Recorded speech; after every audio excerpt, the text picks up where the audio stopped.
Hi everyone, this is Smriti Mishra from BrandWagon Online, and today I have with me Dheeraj Sinha, who is the CEO of Leo Burnett and Chairman of BBH India. Hi Dheeraj, Hi Smriti. Good to see you here. good to see you here too. Dheeraj, I'll straight dive into the set of questions.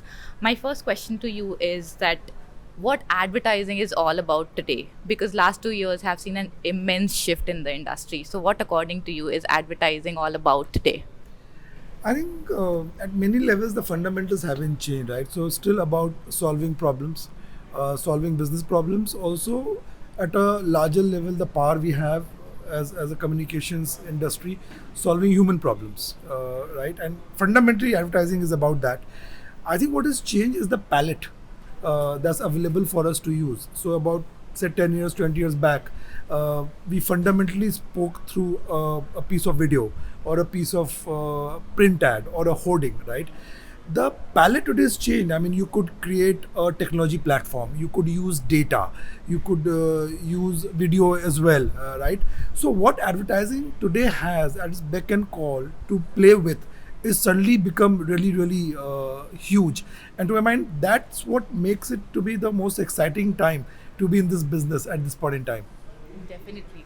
And my next question to you would be in terms of client requirements. So, you must be having clients across categories. So, how have their requirements changed during the last 2 years? When it comes to communication, what are the changes that you are witnessing in terms of pitch from the clients? Yeah. So again, going back, I think increasingly more and more clients are coming to the table not with a campaign brief, but they're coming to the table with a problem to solve Yeah. or with an objective to meet. So they would come and say, we are at a certain level of monthly active users. Can you get us to 20 million more? Right. So they're coming to us with a articulation of a business objective or a requirement, and they're asking for a solve. The solve could be in terms of a campaign, the solve could be in terms of an act, it could be a product intervention, it could be something to do with influencers, and therefore that's changed. So the briefs are more upstream, that's one. Second is a lot of clients are obviously moved to digital in a huge way. I mean, that consumer adoption of digital has happened in a mega way. So the requirement now for clients is how do you take the brand narrative, right, and take it all the way down to say performance, right, and how your brand thinking, your brand narrative is native to the various platforms.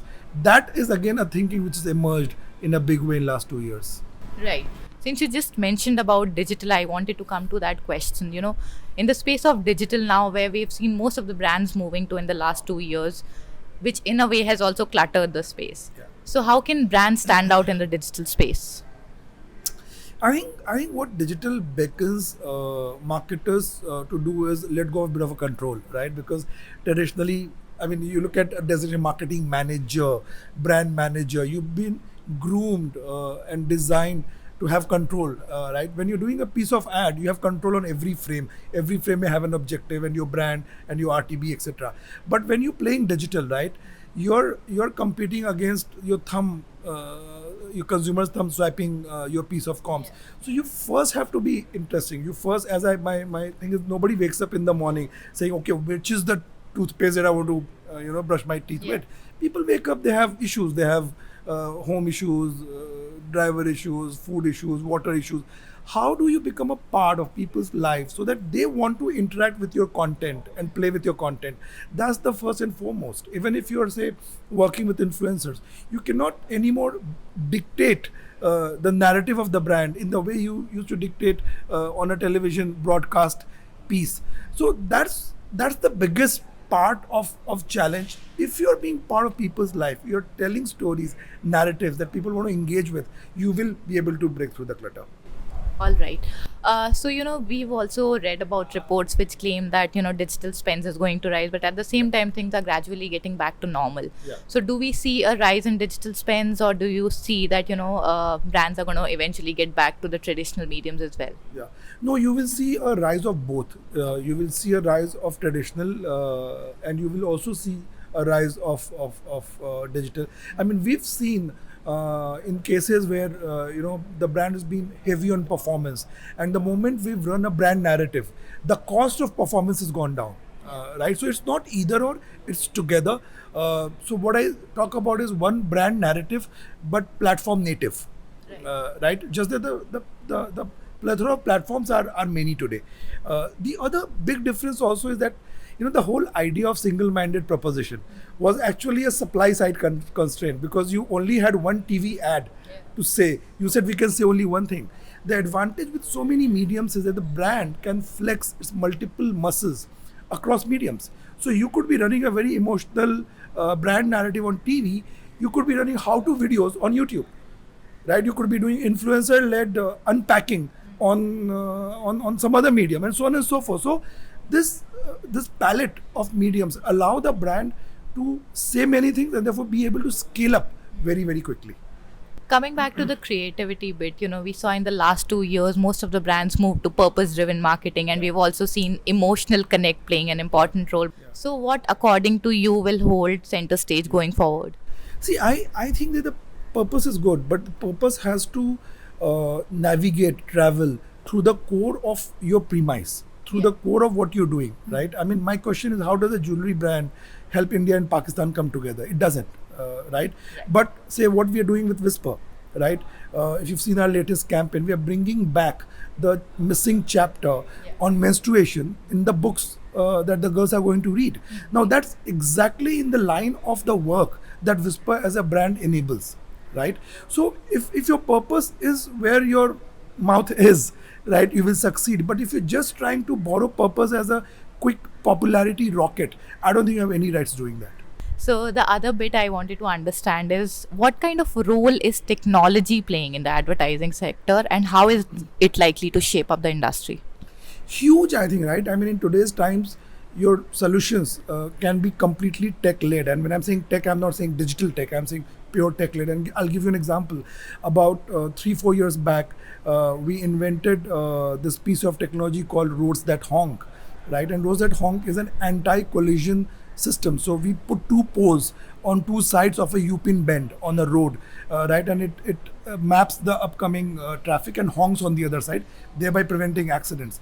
Now, the 2.0 of Roads That Honk, now that we've just launched and we've deployed first set of posts in Uttarakhand and so on and so forth, is completely data powered. It's AI enabled. It is now able to recognize a man from a small car to a truck. It's able to recognize two vehicles at the same time. So it kind of honks selectively. There's data being collected, being uploaded on web servers and so on and so forth. So that's the power of technology, right? So you're solving a human problem and you're also enabling brands to communicate that. So this is right now being done with HP, and there are some other brands which are coming on board. So that's the extent of how we can use technology to solve human problems and give language to our brands. On the creativity front, I also wanted to understand how can brands and agencies stand out and together partner to stand out on the creativity front. See, I think, to my mind, creativity is a function of faith and partnership, right? It's like doing a bungee jumping together between the client and the agency. You have to have faith in each other. Without faith, the work will always be mediocre. I think that's the simplest and the toughest mantra for success. And my one last question to you would be, what does the future of advertising hold? I think the future of advertising is fantastic. I'm very bullish about it, right? Just that we have to define it more than just advertising. I think we are in the business of building narratives, solving problems. There's a lot of power at hand on advertising. I mean, we've built unicorn brands in last 2 years, 4 years time, just through the sheer power of brand narrative telling, and of course the product and so on and so forth. So we have to be aware. I think the biggest thing is for us to be aware of what abilities we have and not forget them. Like any superhero needs to be woken up and say, look, you have this ability, you can actually fly. I feel advertising has that power. We just have to be aware of what we can make happen. All right. Thank you so much for speaking to us, Dheeraj.